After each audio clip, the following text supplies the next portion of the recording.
Eu sou o Chief Marcos Bonfim e quero compartilhar com você a minha história durante esses últimos 6 anos, meu envolvimento com o Brasil e qual era o propósito, a minha motivação de eu tanto investir no Brasil e tentar fazer a diferença no nosso sistema policial, no nosso sistema jurídico e até mesmo prisional, compartilhando a minha experiência nos Estados Unidos. Bom, como todos vocês sabem, esses últimos 6 anos eu fui acusado, difamado, caluniado, injuriado, ameaçado por delegados. Isso tudo começou por delegados, porque a mudança que eu estava propondo iria afetar muito os delegados, o poder e a centralização do poder dos departamentos de polícia na mão dos delegados em todo o Brasil. Porque tudo ainda está centralizado na mão dos delegados e isso faz com que o resultado final é péssimo para o Brasil. Haja visto que nós só temos 3% de condenação dos nossos criminosos, 8% desses processos todos chegam à justiça, além de dar um prejuízo financeiro aos contribuintes imenso. Nós estamos falando de bilhões de reais, né? Se você for analisar todo esse sistema, toda essa burocracia, o custo operacional, o custo pessoal de treinamento, enfim, é uma coisa de louco para um resultado, vamos dizer assim, muito insignificante. E outra coisa, um resultado que realmente traz um descrédito, não só para a polícia, para com todo o sistema e fazendo que a justiça ela seja injusta. Simplesmente isso. Bom, então a minha grande motivação por ser brasileiro era fazer a diferença e eu comecei essa caminhada durante esses 16 anos, indo ao Brasil várias vezes, de graça, ao meu custo, para levar, vamos dizer assim, a nossa filosofia, a nossa maneira de praticar polícia nos Estados Unidos para o Brasil, para que as pessoas pudessem ter uma ideia. Foi muito custoso para mim, só para você ter ideia, nos 2 primeiros anos, há 6 anos atrás, eu fui ao Brasil 5 vezes. Se você começar a calcular custo de passagem aérea, ida e volta, alimentação, hotel, quando eu não estava na casa de amigos, quando eu não estava em outros lugares, muitas das vezes eu tive que bancar esse custo de alimentação, hotel, etc. Mas eu quero ressaltar uma coisa, eu não me arrependo de nada. O ensinamento, o aprendizado disso para mim foi uma coisa, um enriquecimento fabuloso mesmo. E eu quero ressaltar também a vocês que quando eu estava no Brasil, que essas 5 vezes, cada vez que eu ia, a média de eu estar no Brasil era de 1 mês, 30 dias. Então eu passava, num ano, uma média de 5 meses no Brasil, indo para lá, vindo para cá, viajando, fazendo palestra, indo ao Ceará, Fortaleza, indo a Rio Grande do Sul, etc, etc. E muitas dessas viagens, as associações de polícias bancaram dentro do Brasil, tá? Mas não me pagaram nenhum salário, como os delegados me acusaram, que a FENEPEF, os sindicatos da Polícia Federal me pagava pelas minhas palestras, que isso é uma tremenda de uma mentira, de uma tremenda falácia. Isso eram os argumentos de muitos delegados fazendo essas acusações levianas. Aliás, essas difamações e calúnias, agressões, ofensas emocionais, isso tudo começou com os delegados de polícia, tanto da Polícia Federal como da Polícia Civil. E mais tarde teve o envolvimento de uma quadrilha internacional, infelizmente ligada aos bolsonaros. E maciçamente eles continuavam praticando esse crime com fake news, fazendo acusações levianas que eu não era policial. Os delegados conseguiram plantar e milhares de pessoas acreditaram nessa falácia.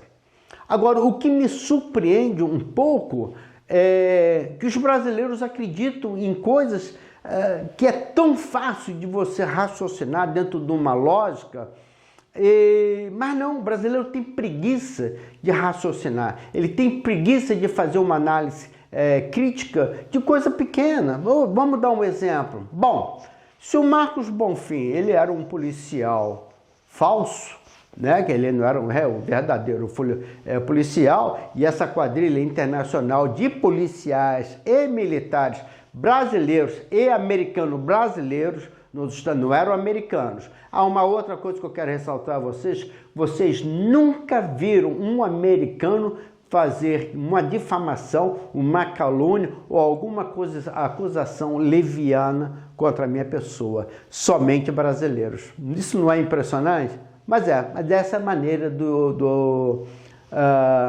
brasileiros. O brasileiro gosta de colocar para baixo e gosta de desvalorizar os próprios brasileiros. É uma coisa, vamos dizer assim, até mesmo doentia. Mas continuando. E o brasileiro tem essa dificuldade de analisar. Bom, vamos lá. Se eu era um falso policial, que eu estava indo no Brasil constantemente dar palestra, ao qual delegados iam assistir às minhas palestras, o porquê não me prendiam? Simples assim. Uma outra análise muito simples: todos vocês sabem que o sistema nos Estados Unidos não funciona. Como pode um brasileiro estar nos Estados Unidos fantasiado de policial, com carro, com sirene, com luz, e não ser preso nos Estados Unidos? É uma coisa que fica difícil de você compreender o porquê que os brasileiros têm tanta dificuldade de fazer uma análise tão simples, uma análise tão lógica e questionar, mas muito pelo contrário. Estou te falando de milhares de pessoas, não foram poucas não, me acusando, me agredindo, me ofendendo, e eu sempre mantendo com perseverança que era o meu propósito, servir ao Brasil e fazer uma grande diferença.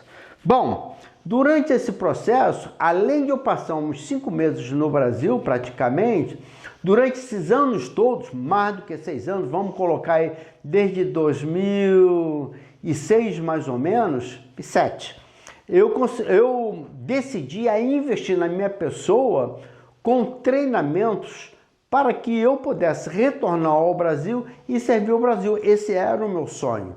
E ainda em 2016 eu voltei para o Brasil. O meu propósito era voltar para o Brasil, ficar no Brasil, servir o Brasil, e fiquei 11 meses morando em Curitiba, até o ponto que tive que retornar aos Estados Unidos por uma razão. Aliás, 2 razões. Uma, para sobrevivência. Não consegui trabalho, não consegui ter o meu autossustento, e esses 11 meses eu banquei tudo do meu bolso, sem receber um centavo de volta. Foram 11 meses pagando aluguel, alimentando, etc, etc. Mais uma vez, não me arrependo de nada, ao ponto de ter que retornar ao Brasil, aos Estados Unidos, e também por proteger a minha própria vida, porque estava chegando num ponto que eu já estava recebendo algumas ameaças, que infelizmente você mexer com o poder, com o sistema desse policial, incomoda muita gente, é muito dinheiro envolvido. Mas enfim, durante esse tempo todo, eu procurei buscar o máximo de treinamentos. Eu fiz centenas e centenas de treinamentos, e quero ressaltar a vocês que quando eu fazia esses treinamentos, eu não recebia o meu salário. Eu passava uma semana, 2 semanas na academia de polícia, ou até mesmo no governo federal, na FEMA, sem ganhar um centavo, apenas fazendo o curso, me preparando para quando eu retornar ao Brasil, eu pudesse servir cada vez melhor ao nosso país. E como nós estamos em um momento de crise no Brasil, no mundo todo, eu quero mostrar a vocês os treinamentos que eu fiz, que foi uma honra, um privilégio para mim, e treinamentos caríssimos, vamos dizer assim, pagos pelo governo federal, não meu salário, treinamento,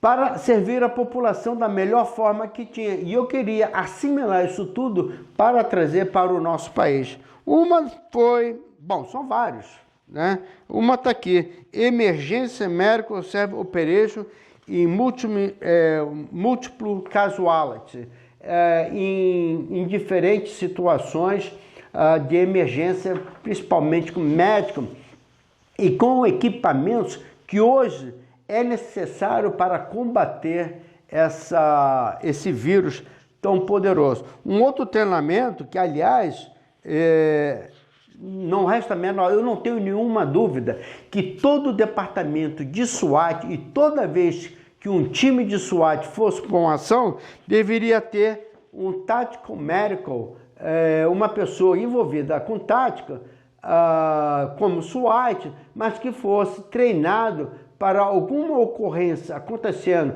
um policial levar um tiro, levar uma facada ou qualquer outro acidente, ter uma pessoa na hora de imediato para socorrer esse policial. Eu acredito que deveria existir isso no Brasil, em todos os departamentos. E olha, vários treinamentos como comandar incidente, comando do sistema, como o Corpo de Bombeiro usa isso muito bem, quando há, vamos dizer assim, vamos dizer aquela inundação lá em Minas Gerais, a parte, vamos dizer assim, estrutural, administrativa, coordenação, extremamente importante para grandes eventos, treinamentos com terrorismo, bomba, vamos dizer assim, ataque terrorismo, químico e biológicos, né? Muito treinamento sobre, principalmente,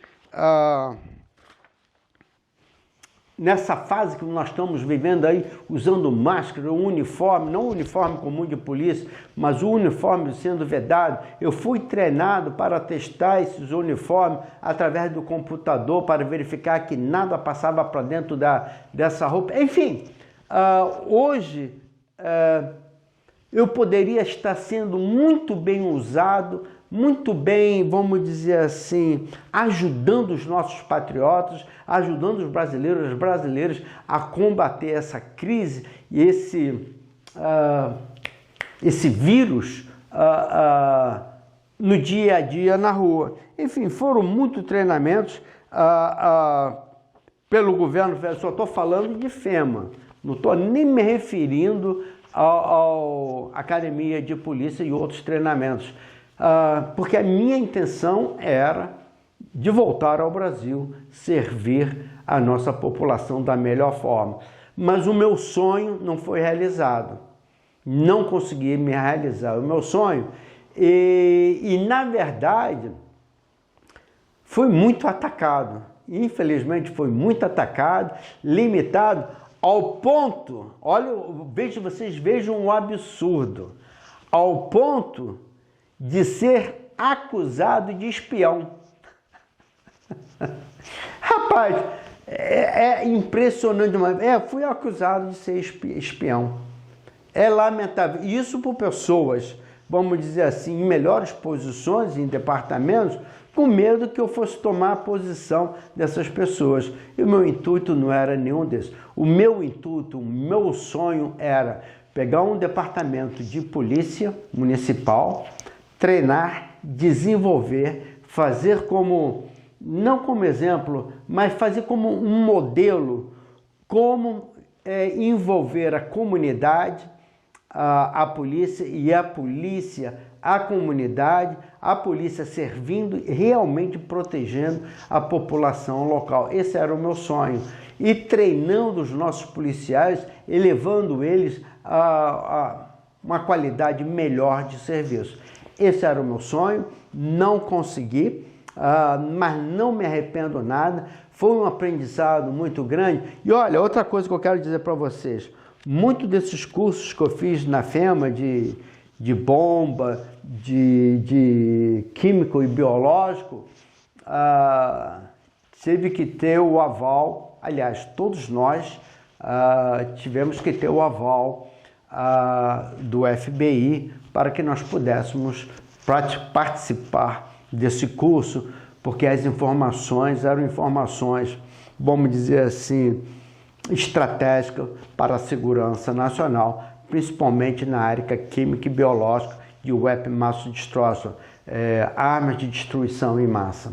Enfim, gente, isso é um pouco da minha história. Irei fazer outros vídeos contando outras histórias. E a outra história que eu vou contar, por que eu deixei de ser pastor para ser um policial. Que Deus possa abençoar você. E se você quer fazer a diferença começa em cada um de nós. Tchau, tchau.